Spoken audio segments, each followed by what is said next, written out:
a copy of that letter could be made available for members of this House now. What I can tell you is, obviously it's not a point of order for the Chair, but I would say is you've certainly clarified what you believe to be the position, and I'm sure the Minister who's on the feet may or may not wish to comment. Thank you, Mr Deputy Speaker. I think you will find that it came from a Minister John Hayes, and then he may be able to find it. But the letter is written, and I'm happy to send him another copy.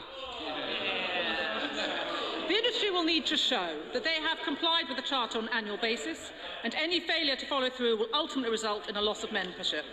In addition, operators will contribute a voluntary one-off payment of £20,000 for the right to use deep-level land. Each year, operators will need to publish evidence detailing how these commitments are being met. DEC will regularly monitor this evidence. Let me reassure you that proposals in the bill do enable the Secretary of State to introduce regulations to set up a statutory payment mechanism if not satisfied. Mr Speaker, turning now, Mr Deputy Speaker, to new clause 19J and amendments 62, 3 and 4. Notice and publicity requirements relating to the planning and environmental permitting processes are already in place. We believe the system works well, but we recognise the concerns that have been raised by this new clause. New clause 19K and amendment 60, substances approved by EA. Mr Speaker, new clause 19K and amendment 60 relate to the approval of substances to be left in the land.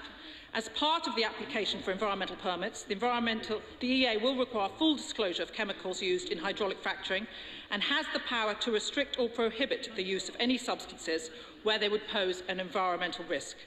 Our regulations ensure that information on chemical substances and their maximum concentrations is included within the environmental permit, along with information on the total daily discharge of a hydraulic fracturing fluid into the ground and the fluid taken off-site for disposal.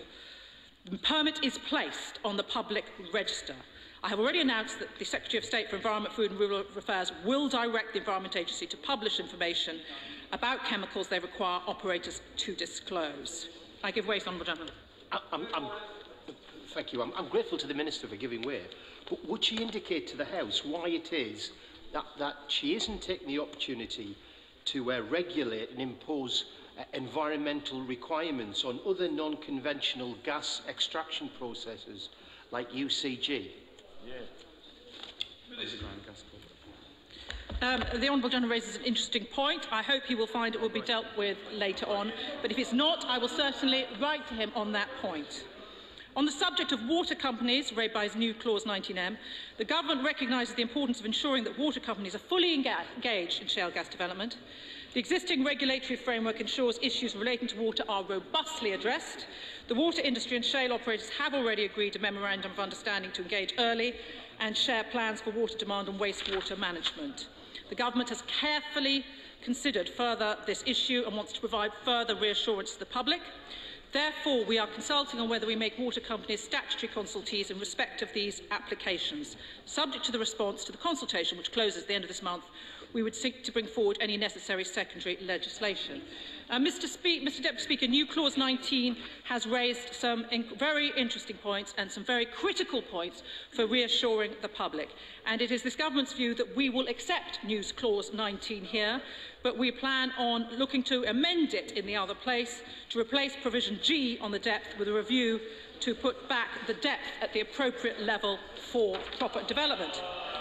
Mr. Speaker, turning to Amendment 61 regarding compulsory purchase of properties in the event of blight, I would like to reassure my honourable friend the regulatory regimes for planning, environmental permitting and health and safety already provide a very robust framework that ensures residential amenity is properly protected from any unacceptable effects of development.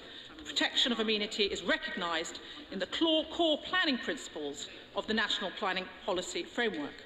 In the unlikely event that operations caused any damage, there are various options available. The landowner may be able to bring claims in tort, such as negligence and nuisance, against any operator. I trust my explanation of this issue reassures honourable members, and they will withdraw that related amendment. Mr. Speaker, coming on to new clause 8, the DEFRA Rural Economy Impacts document was a draft internal document which was not analytically robust. It was a literature review of existing studies and was not exhaustive. Where policy work is current, draft documents are usually kept within government because they do not provide a complete and accurate picture of the overall material. This is a highly sensitive and fast-moving policy area, and releasing information which is at the formative stage of being shared between government departments risks substantially undermining our ability to deliver effective policy. Although DEFRA retains an interest in the implications of shale gas development for rural communities, DEC leads on the economic aspects of shale gas policy, and therefore it is my view that DEFRA should not have produced a document of this kind. The redactions were made for these broader reasons, not on the basis of sensitivity of materials. In fact, in the interest of providing free access to the information on which the draft paper was based, the government has provided the full list of references. Following committee, I consulted with a range of colleagues. Releasing the unredacted draft paper would not help inform the debate about developing the UK's shale industry. I ask, therefore, that my honourable friend withdraw her amendment. Minister giving way, but what she's essentially said is that DEFRA shouldn't do research that might possibly be embarrassing if it becomes public. How on earth does she expect people to have any confidence in this government's policies on fracking if they can't even put the research in the public domain? I do think the Honourable Lady quite heard my comments, which was if somebody in another department has prepared something, a junior member perhaps, and it's not appropriate for them to have done so, which is a comment I have quite fairly made, I do not think it is appropriate for it to be released because it could mislead the public. It is because I'm so concerned about the public that we have taken this view. I give way to the Honourable Lady. I'm most grateful. I think my honourable friend would wish to put a message out to rural communities today that we take their concerns very seriously indeed, and that we must be seen to listen in the House this afternoon to their concerns. And it is unfortunate that that report will not be in the public domain. My honourable friend did answer one point on my amendment relating to blight. Would she also accept that in the event a house could not be sold, there may be an option for the fracking company to compulsory purchase that property?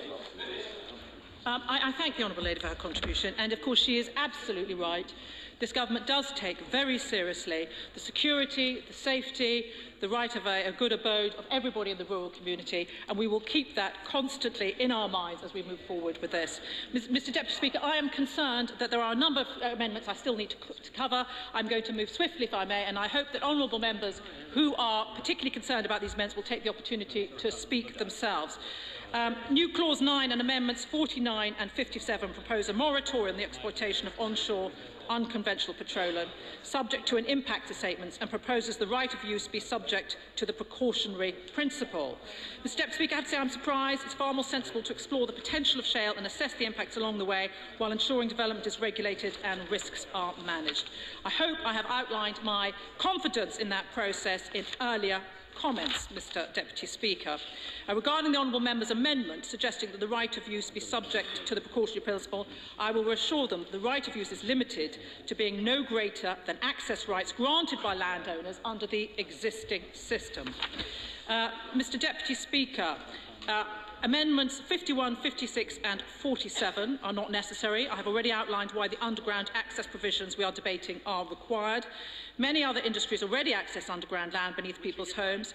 In order to lay cables and build infrastructure such as water pipes and tunnels, I ask that honourable members withdraw these amendments.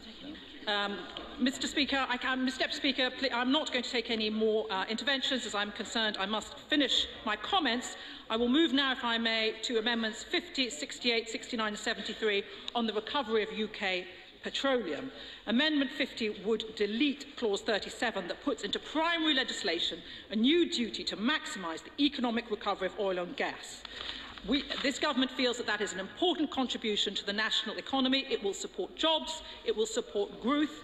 The government commissioned Sir Ian Wood in June 2013 to review UK offshore oil and gas recovery and its regulations. We have been making good progress implementing the recommendations. Mr Deputy Speaker, the second aspect of the amendment would place a moratorium on hydraulic fracking for shale gas to reduce the chance of our carbon budgets being breached. As I indicated, UK shale development is compatible with our goal to cut greenhouse gas emissions and does not detract from our support for renewables. I hope that the honourable members have found this explanation reassuring and will withdraw their amendments. I come now to amendments New Clause 10 and New Clause 11.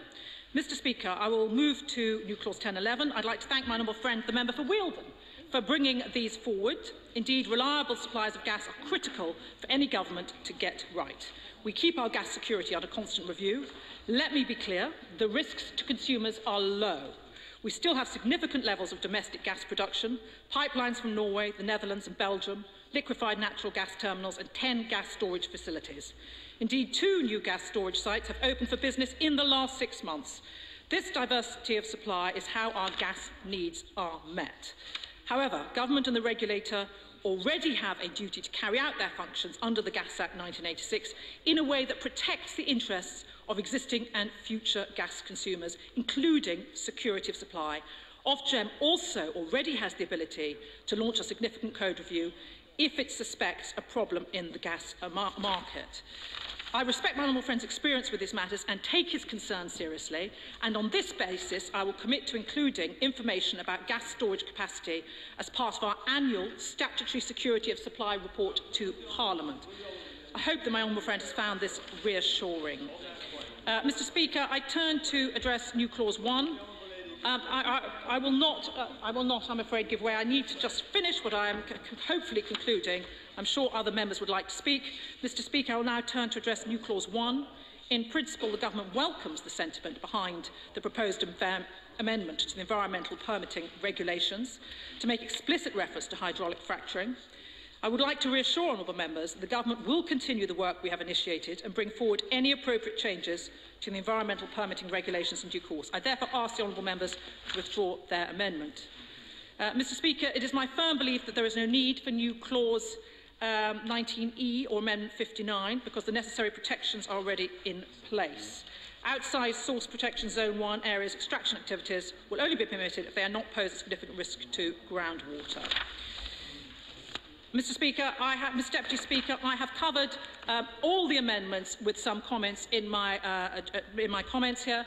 I hope that I have reassured honourable members of the care that this government is taking in order to develop the best shale gas environment we can for the benefit of the UK generally.